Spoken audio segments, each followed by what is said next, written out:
코로나19 타격을 피해간 종목 중 하나로 꼽히는 네이버. 국내에서는 광고 수익 감소가 우려되지만 미국과 일본에서의 코로나19 반사이익이 전망된다는데 과연 네이버의 해외 모멘텀은 무엇일까?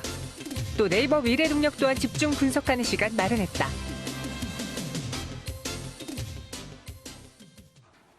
네, 네이버가 오늘 코스피 시장 안에서 좀 강한 모습 보여주고 있습니다. 그런데 궁금해요. 리포트를 보니까 코로나 영향은 일시적이라고는 하는데 그래도 단기적인 충격이 불가피하다며 목표 주가는 또 내렸습니다. 도대체 어떤 내용을 우리가 집중해 봐야 되는 걸까요? 이에 대한 이야기 AI 인베스트먼트 오현진 팀장과 함께 짚어볼게요. 안녕하세요. 네, 안녕하세요. 네, 안녕하세요. 제가 앞서 말씀드린 것처럼 네네. 단기적이지만 일시적이지만 그래도 불가피하다라면서 목표 주가를 모두 다 한 22만 원대로 좀 낮췄더라고요, 증권가에서요. 광고 수익이 줄어드는 건 어쩔 수 없나 봐요. 그렇죠. 네. 아무래도 이제 대형 광고 업체들이 이제 광고비 집행을 조금 미루는 그런 부분이 있습니다. 네. 그러니까 미루는 이유는 사실 광고 효과가 별로 없겠다 이런 관점보다는 네. 일단 시장 자체가 불확실하니까 현금을 좀 확보하자 이런 측면에서 일단은 비용적으로 생각되는 부분을 줄이는 거죠. 그래서 그런 부분들이 광고 집행 둔화로 연결될 수 있다라는 겁니다. 그래서 실제로 이런 부분들을 반영해서 네이버의 올해 1분기 매출은 한 10% 정도 둔화될 것으로 보여지고 있습니다.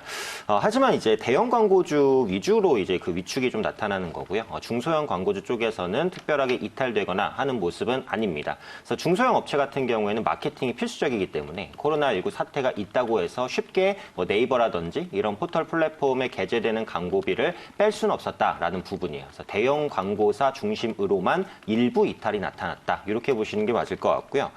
특히 네이버 같은 경우에는 그 검색 광고 매출 비중이 80%를 차지합니다. 그러니까 특정 키워드를 검색했을 때 나오는 광고겠죠. 이게 이제 그 매출 단가도 굉장히 높은데 이 검색 광고는 대기업보다는 중소기업 그리고 중소업체에서 많이 신청을 합니다. 역시 이제 마케팅 부분에 대한 그 포커스가 중소형 업체가 훨씬 더 중요하기 때문인데 코로나19 때문에 앞서 말씀드린 대로 대기업 위주로 빠져나간다면 중소형 매출은 견조하거든요. 그래서 검색 광고 매출은 별로 줄지 않는다는 거예요. 그래서 결론적으로 보면은 광고 매출이 줄기는 하겠지만 생각만큼 심대하지는 않다. 이제 이렇게 보시면 되겠고 어쨌든 언택트 기조가 이제 장기화가 되는 부분이잖아요. 그래서 네. 그런 부분들은 뭐 포털 서비스에 대한 이용을 확산시킨다라는 측면에서 본다면 다른 부분으로도 뭐 광고 부분의 매출 정도는 메워나갈 수 있을 것으로 보고 있습니다. 그러니까 타격은 받겠지만 일시적이고 단기적이다. 네네. 너무 크지 않을 것이다라는 점에서 한 번 맞고 좀 넘어갈 수 있을 거고요. 반대로요. 전체적인 추세적 성장은 이어지고 있다라는 긍정적인 분석도 있어요. 특히 해외 시장인데 요즘 미국에서 네이버 밴드가 급성장 중이라고 하더라고요. 왜 코로나19랑 무슨 상관이죠? 네, 그래서 2016년 대비 17배 정도 네. 내 라인을 이제 그 사용하고 있다라고 이제 말들이 나오고 있는데 네. 그만큼 고성장한 거는 사실 그만큼 인지도가 없었기 때문이에요. 그래서 미국에서는 이제 네. 별로 안 썼었거든요. 네. 그런데 이번에 그 코로나19를 계기로 해서 라인을 쓰기 시작한 건데 이 라인에서 제공하는 그 밴드 기능 중에 리모트 커뮤니케이션 툴을 좀 주목해 보실 필요가 있는데요. 이게 이제 온라인 강의가 가능한 라이브 방송, 그다음에 뭐 출석 체크, 투표, 그리고 그룹 대화 이런 기능들을 좀 제공을 한다라고 합니다. 그래서 이런 부분들이 부각되면서 그 밴드의 이용이 급증한 것으로 현재는 보여지고 있고요. 이 밀착 커뮤니케이션의 비중이 높은 그룹일수록 신규 밴드를 만드는 비율이 높았다라고 합니다. 그러니까 붙어서 할 수밖에 없는 그런 영역일수록 밴드를 많이 이용했다라는 거예요. 그래서 예를 들면 그 치어리딩 밴드 같은 경우 신규 그룹 개설이 500% 증가했고요. 종교 그룹은 230%, 학교 그룹은 130% 이상 이제 밴드 개설이 급증했다. 이렇게 보시면 되겠습니다. 어쨌든 지금 미국을 보시면은 거의 상황이 가장 심각하다라고 할 정도로 확진자가 좀 빠르게 늘어나는 그런 모습들이 나타나고 있어서 앞으로도 밴드의 사용 급증은 계속해서 늘어날 것 같아요. 이걸 계기로 이제 라인에 대한 인지도가 미국 시장에서 별로 없었는데 많이 끌어올려질 수 있을 것 같으니까 코로나19 이후에 미국 진출이 가시화되는 계기로서 작용할 수 있겠다라는 것도 어떻게 보면 네이버의 추가적인 모멘텀이 되지 않을까 판단됩니다. 반대로요. 미국 시장에서는 인지도가 너무 낮았기 때문에 급성장하는 추세를 보였다면 일본에서는요. 이 라인의 인지도가 국내보다 더 뜨겁잖아요. 사실 일본 시장이 먹여 살렸다라고 해도 과언이 아닌데 지금 일본에서 코로나19 확산 실태 조사를 라인을 통해서 한다고요. 그 정도인가요? 네, 그래서 일본 네. 국민의 65% 이상인 8천만 국민이 이제 쓰고 있다 라인을 이제 이렇게 이제 통계가 나오고 있어요. 그러니까 네. 한국에서 카카오톡 하면은 이제 일본에서는 라인이다 이렇게 이제 보시면 될 것 같은데 네. 라인은 자사의 이용자를 대상으로 31일부터 이틀간 코로나19 관련된 그 설문조사를 했습니다. 그러니까 메신저를 통해서 일괄적으로 메시지를 보내는 거예요. 발열이 있냐, 아니면 뭐 기침이 있냐, 목이 아프냐. 그래서 이런 의학 정보들을 수집을 해서 일본의 코로나19 확산 가능성이 어느 정도인지 그러니까 유의미한 통계 자료를 수집하기 위한 목적이다 이렇게 밝혔습니다. 결국 이제 이런 정보를 넣었을 때 우려되는 건 개인정보 유출 이런 건데 그래서 그런 부분들은 다 배제하고 통계적인 활용을 위한 것이다라고 밝히고 있고요. 31일에 1차 조사가 진행된 것으로 알려지고 있고요. 4월 5일에 이제 2차 조사까지 진행될 것으로 보여지고 있습니다. 그만큼 이제 라인이 일본에서 미치는 영향력이 크다라는 걸 다시 한번 확인한 이슈다. 이 정도로 보시면 될 것 같습니다. 한 축에 라인이 있다면 또 다른 축으로는요, 이번에 네이버의 주가가 그래도 코로나19의 피해를 상대적으로 덜 받을 것이다라고 하는 게 집에서 온라인 쇼핑을 하다 보니까 네네. 네이버 스토어로 사람들이 많이 구매를 하고 자연스럽게 네이버 페이에도 수익이 이연될 수 있는 거잖아요. 그렇죠. 그 부분에 있어서 네이버 페이 시장 점유율 더 늘어나겠네요.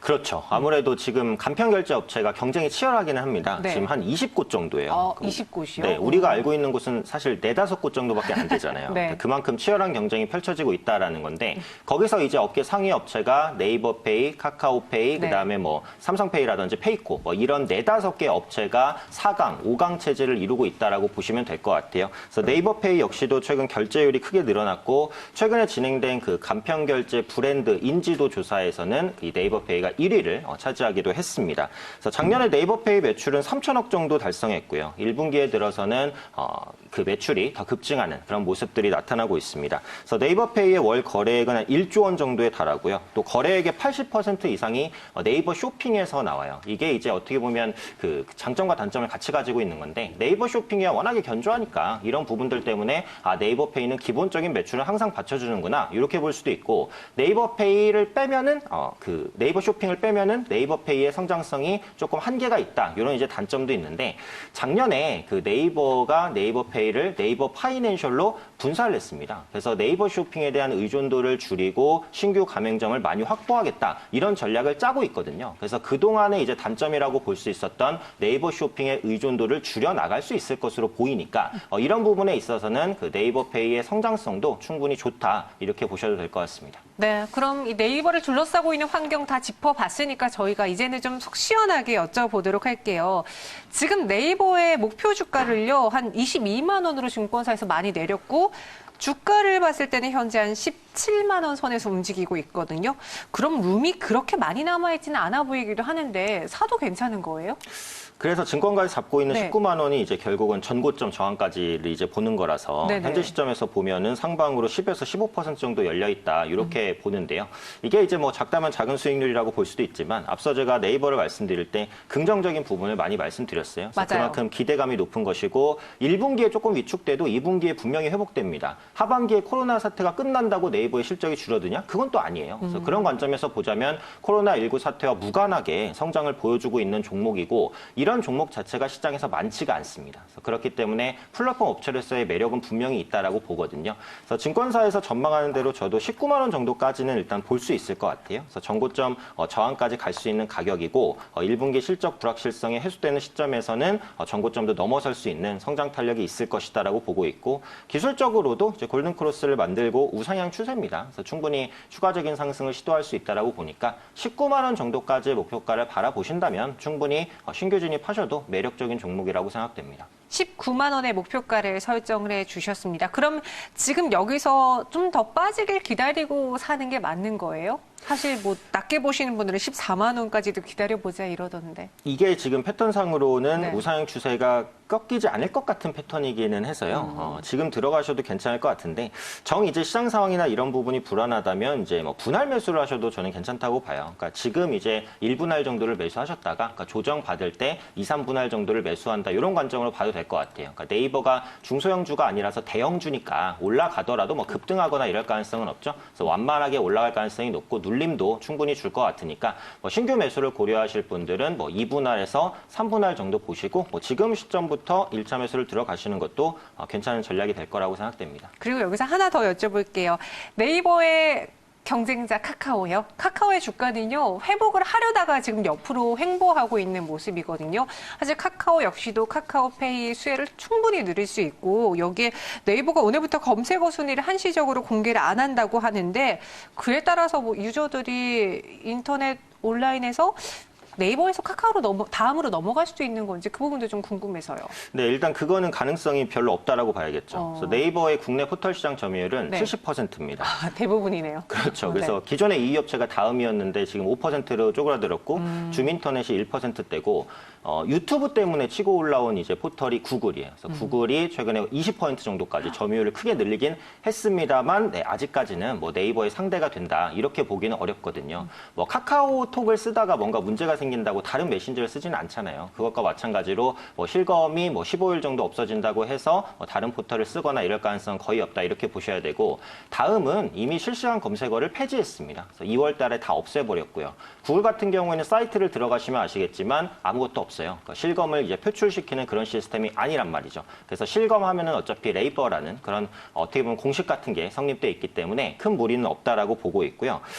저는 카카오에 대해서도 네, 긍정적인 관점을 가지고 있습니다. 뭐 네이버와 비슷한 이유예요. 앞서 네이버 페이 말씀드렸지만 카카오페이도 만만치 않거든요. 그래서 카카오페이 증권을 통해서 이제 증권 시장까지 뛰어드는 모습들 나타나고 있고 이 모바일 뱅킹 부분에서도 이제 다른 금융사들을 충분히 이제 앞서 나가려는 그런 모습들도 나타나고 있어요. 카카오톡이라는 플랫폼이 워낙에 강력하기 때문에 그걸 통해서는 어떤 산업도 잘 짤 수가 있다라는 거죠. 그래서 큰 그림을 본다라는 관점에서 봤을 때는 네이버와 마찬가지로 카카오도 현재 주가는 충분히 매력적인 위치에 있지 않나 생각됩니다. 네, 이렇게 네이버 카카오에 대한 긍정적인 이야기를 좀 가득했어요. 투자 의견 좋다고 하니까 참고해 보시고요. 지금까지 오현진 팀장과 함께했습니다.